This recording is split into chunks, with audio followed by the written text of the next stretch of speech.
পটুয়াখালী জেলার দশমিনা উপজেলার দশমিনা সদর ইউনিয়নের ৩ নং ওয়ার্ড হাজিরহাট এলাকা তীব্র গতিতে বিলীন হয়ে যাচ্ছে। হাজিরহাট লঞ্চঘাট, হাজিরহাট জামে মসজিদ, হাজিরহাট বাজার। বর্তমান সরকারের কাছে আবেদন জানাচ্ছি, দ্রুত এই ভাঙতির প্রতিরোধমূলক স্থায়ী বাঁধের ব্যবস্থা না করলে হয়তোবা এই গুরুত্বপূর্ণ ঘনবসতিত এলাকা বিলীন হয়ে যাবে।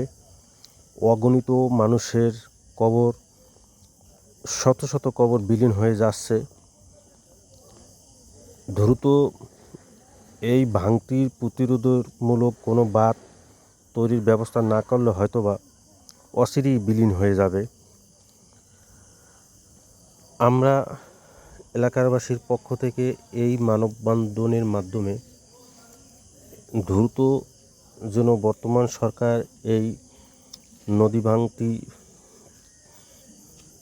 রক্ষা করার জন্য, এলাকা রক্ষা করার জন্য স্থায়ী ব্যবস্থা করেন, এই আবেদন জানাচ্ছি। এবং এই দেশের মানুষ যেন একটু শান্তিতে বসবাস করতে পারে। এই এলাকার মানুষ সবসময় আতঙ্কের মধ্যে থাকে, কোন সময় কার বাড়িঘর বিলীন হয়ে যায়, সারা দিন রাত আতঙ্কেই থাকে।